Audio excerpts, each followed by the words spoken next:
जो चाय का मसाला मैंने बनाया ना बड़ा टेस्टी बना है। इसमें मैंने काली मिर्च, लौंग और दालचीनी के बाद सौंफ, इलायची, इसके बाद अगर सूखी हुई अदरक हो तो वो, ये सारी चीज़ें मिला के इसको ड्राई रोस्ट करके और पीस के इसका पूरा मसाला बनाया है। चाय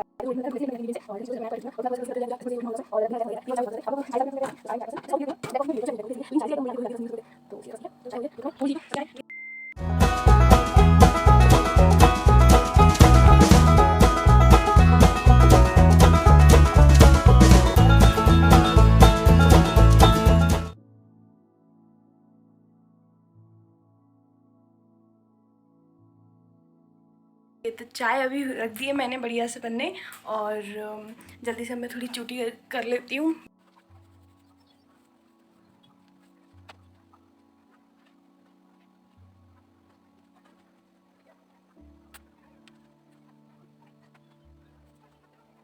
डन एंड या चलो अब चाय बन गई होगी तो जल्दी से चाय देख लेते हैं। और चाय एकदम परफेक्ट हो चुकी है। बस इसमें एक चीज़ की कमी है, वो है चाय का मसाला। तो ये मैंने बनाया था चाय का मसाला, और इतना टेस्टी है ये चाय का मसाला कि चाय में मज़ा आ जाता है।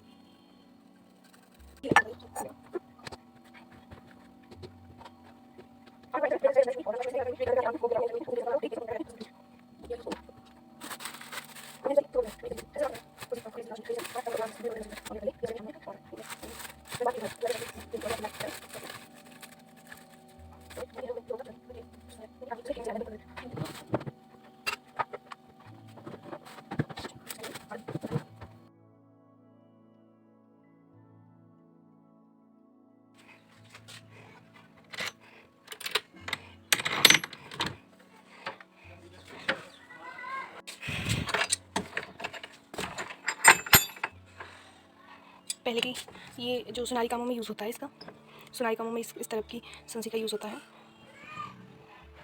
से आभूषण बनाए जाते हैं इनका प्रयोग की के, लेकिन अभी इनका कोई प्रयोग नहीं है सिवाय गेट को थोड़ा सा सिक्योर करने के। पानी गिर रहा था बहुत ज़्यादा, तो कुछ भी मौसम थोड़ा सा खुल गया है हालांकि। चलिए वापस चलते हैं।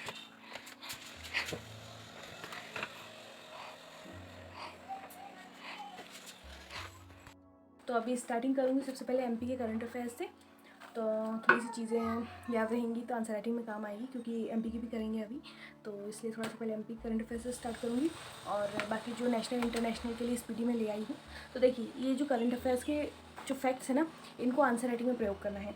जैसे कुछ भी अगर कोई भी टॉपिक से अगर पूछा जाता है, मान लीजिए, तो जैसे कि कृषि या फसल या व्यवसाय, किसी भी क्षेत्र से अगर कोई क्वेश्चन आता है, तो उसमें हमको करंट अफेयर्स के अगर हमने कोई भी फैक्ट डाले, हाल ही के मतलब करंट के डाले, तो वो हमारे आंसर राइटिंग को काफ़ी लिफ्ट कर देता है। तो इसके लिए उसका यूज़ करेंगे, और इसके लिए करंट अफेयर्स ज़रूर देखना है। मैं आपको बताऊँगी मैं कैसे क्या करती हूँ। तो चलिए मैं शुरू करती हूँ अपने करंट अफेयर्स से पढ़ना।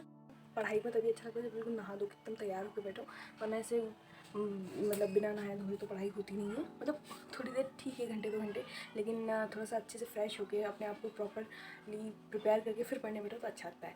तो जल्दी से अपना टेबल थोड़ा सा ठीक कर लेती हूँ, उसके बाद कंटिन्यू करते हैं।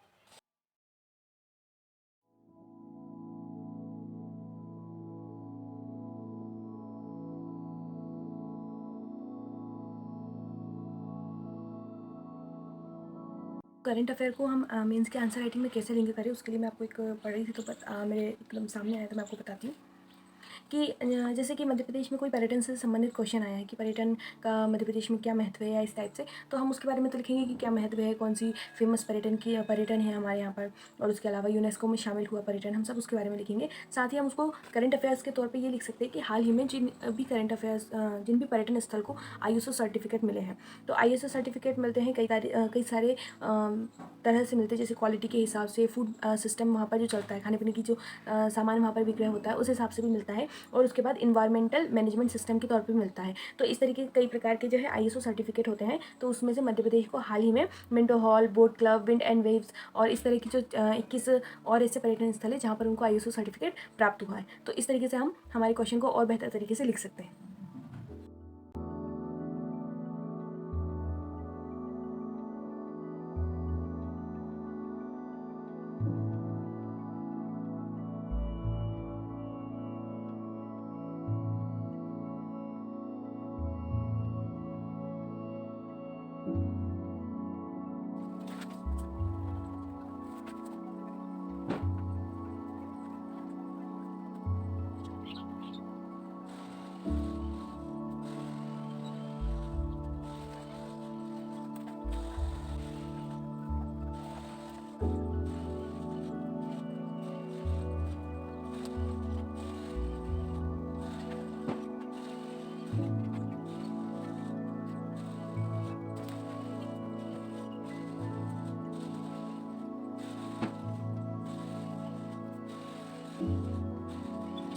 मध्य प्रदेश में जो करंट अफेयर्स से रिलेटेड ओरिएंटेड बहुत ही इंपॉर्टेंट मीन्स का एक क्वेश्चन आ सकता है, आत्मनिर्भर मध्य प्रदेश। तो जो ये जो योजना है आत्मनिर्भर मध्य प्रदेश, ये बहुत ही इंपॉर्टेंट है और इससे मीन्स में इससे सीधे या इनडायरेक्टली कोई ना कोई क्वेश्चन आने की संभावना अत्यधिक है। तो इसलिए आप ऐसे कुछ क्वेश्चन को ज़रूर तैयार करें, करंट अफेयर्स से ही आप पूरा कंप्लीट कर पाएंगे। तो आप उनको ज़रूर ध्यान से पढ़ें और उसका पॉइंट टू पॉइंट उसको नोट करने की कोशिश करें कि अगर आपको इसका क्वेश्चन का आंसर लिखने को दिया जाए, अगर 5 मार्क्स का दिया जाए तो आप उसको 7-8 लाइन में कैसे लिख सकेंगे।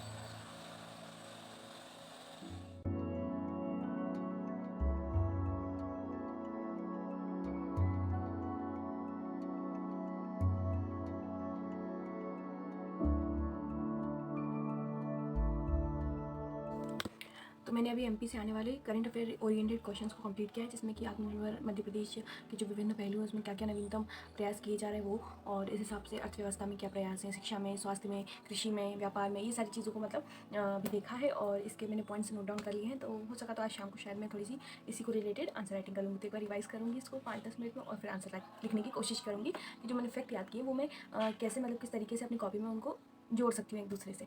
सो अब हो चुका है एमपी का करंट अफेयर। अब मैं स्टार्ट करती हूँ प्राचीन भारत से। तो प्राचीन भारत कंप्लीट करते हैं। तो अभी टाइम हो चुका है 4 PM, इसलिए अब थोड़ी देर का आराम करेंगे और बीच में भी मैं 5-10 मिनट का ब्रेक ले चुकी थी। तो अब मैं जाती हूँ थोड़ी देर नीचे, अपना आराम करूँगी, चाय वाय पीऊँगी, उसके बाद फिर थोड़ी देर बाद कंटिन्यू करूँगी।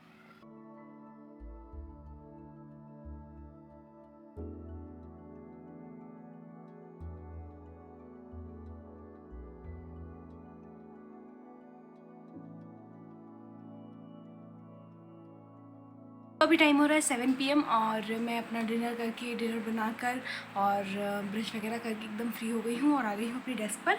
तो अब मैं मेडिवल हिस्ट्री पढ़ूँगी और उसमें सतीश चंद्र से मैं पढ़ रही हूँ, उसको कंप्लीट करेंगे आज, मतलब कंप्लीट नहीं करेंगे, पढ़ना स्टार्ट करेंगे और बस अब 2 से ढाई घंटे की कंटिन्यू सिटिंग करेंगे। उसके बाद मैं आपसे मिलती हूँ।